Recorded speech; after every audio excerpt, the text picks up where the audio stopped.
It becomes a question of priority. I had one case of a woman who called that her mother lives in her own apartment, but the mother is very forgetful. And so she goes every morning on the way to work. She stops off, sees that the mother has the right medications, sees that there should be food in the refrigerator. After work, she stops off. It works out well. Her daughter, this woman's daughter, lives several hundred miles away, and she had a baby and went into a severe postpartum psychosis. And she needed her mother's care. Now what? Her mother needs her, and her daughter needs her.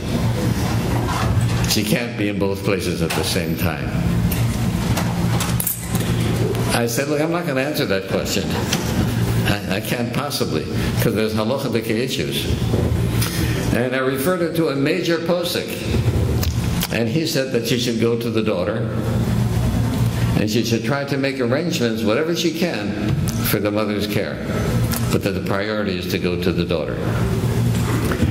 That's perhaps an extreme example of the sandwich generation. But the sandwich generation is a phenomenon which is here to stay. So it's wonderful when an elderly parent is accepted into the home. And it's wonderful when the children want to be with Zadie or with Bobby. But what happens when they don't see eye to eye? Where the grandfather or the grandmother can't stand the loud music that this kid is playing. And when they don't like the way the kid is dressing. In general, they don't like what's going on with the kid, and they're very verbal about it. Right? And the youngster isn't happy about it. Right? And the parents are caught in between, trying to manage the child and be respectful to the parents. So we have a new problem that we never had before, the sandwich generation. The fact that medical services are being cut back is a calamity. Let me tell you about a case. I did a lot of work with alcoholics, and one time a 70-year-old man was admitted who had been a very severe alcoholic, and he was a retired professor of chemistry. And since he was retired, he drank all the time. Well, after the alcohol wore off,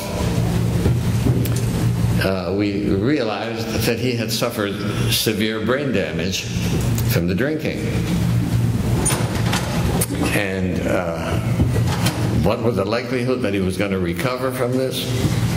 But this was back in the early 1970s. So he stayed in the hospital, and we gave him 3 meals a day and no medications, because he did not need medications, in the hope that he would recover yet. 5 weeks went by, and there was no change. So we told the family, look, you're going to have to make some alternate arrangements. I mean, the hospital is basically an acute care facility, and we just won't be able to keep your father here longer. Well, they were very reluctant to put him into a nursing home. Furthermore, they couldn't even afford the nursing home. He might have to go to the geriatric section of the state hospital. And so they began reluctantly making the preparations to get the court commitment that is necessary to put him in a state hospital. By this time, another 2 weeks had passed. And the week that there was supposed to be the court hearing, he started to clear up. Okay? This was 7 weeks after he was admitted. And I stopped the court hearing, and I said, wait a minute, he may recover. And from there on, he had a progressive recovery. We took him to a rehabilitation center. And this 70-year-old man recovered totally from his alcoholism, became very active in the Alcoholics Anonymous, right? And helped so many other people. In fact, if I would get an elderly person who was an alcoholic, who didn't want to recover, I'd call the professor. I'd say, hey, professor, come on and talk to this guy. And he always came. And he lived for another 8 years. Very productive, very helpful to people. And then, at the age of 88, somewhere around there, no, 78, he died peacefully. Do you know what happened to that person today? At the end of the 4th day of the hospitalization, he'd be sent off to some nursing home, where, in order to keep him asleep at night, they would give him sedatives, which is the worst thing for an alcoholic who has brain damage. But that's what's happened to our medical system.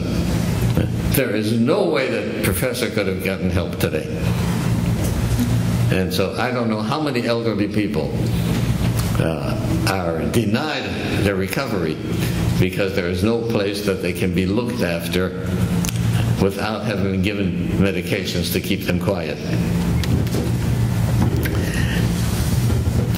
I know it's difficult sometimes to deal with an elderly person. Sometimes they complain all the time. But I have, I think, which was a very helpful lesson. As an intern, this was in 1959.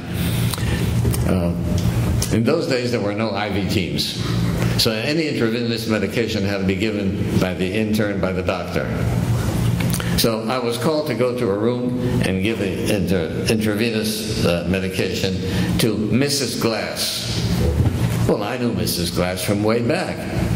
Mrs. Glass knew me before I was born, because she was a member of my father's shul, and she was there when my mother was pregnant with me. And, well, I grew up with Mrs. Glass as a very close friend. Unfortunately, she had severe diabetes and she had bilateral amputations. And she was at this time in her deep 80s. And I came into her room and she recognized me.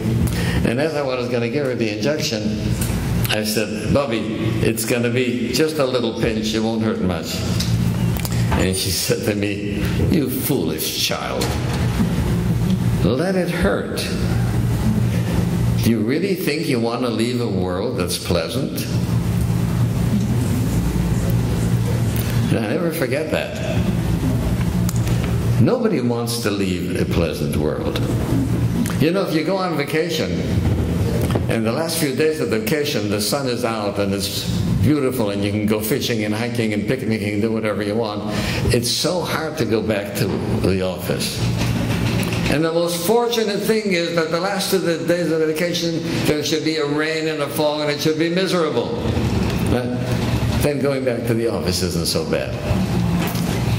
I think that many times the elderly who complain, it's very defensive.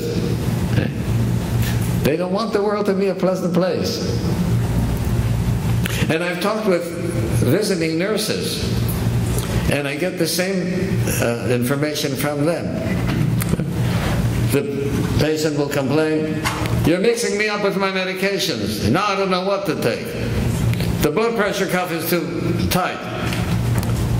The bath water is too hot or too cold. And constantly one series of complaints. And then when the nurse is about to leave, but you're coming back next week, aren't you? And they realize that the complaint is not something antagonistic toward them. So we have ourselves a difficult situation.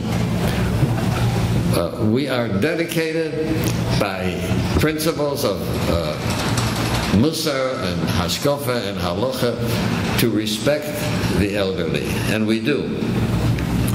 We have very strict laws of kibbud av, and we observe them. But times come when it becomes so difficult. And then there's the burnout phenomenon. So you're caring for an elderly parent, but you're only human.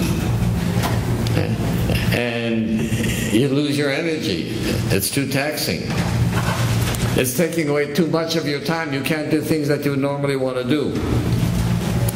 And it is an imposition, and it is a burden.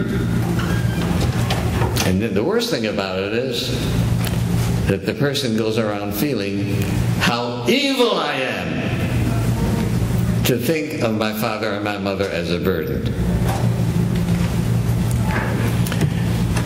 My experience has been, as a child, I remember Label Zajcik. This was in Milwaukee.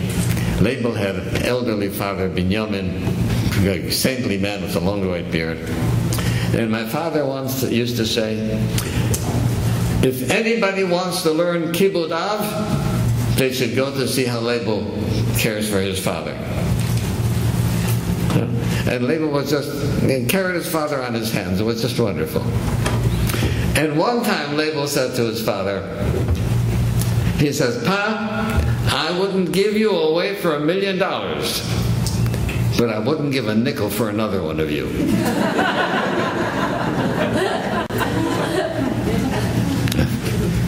You know what Label was saying?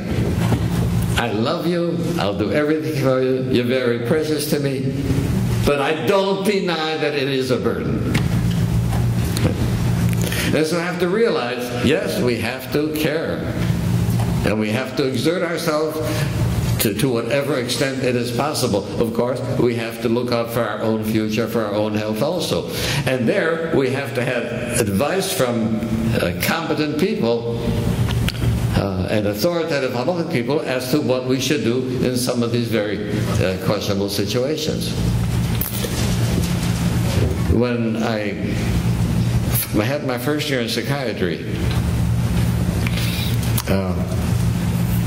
I had a patient who was terribly depressed. Her history was that she was the youngest of 3 children. She was engaged to be married, and her father suffered a stroke. And the other 2 siblings were married, had their families of their own. And so she helped her mother take care of her father.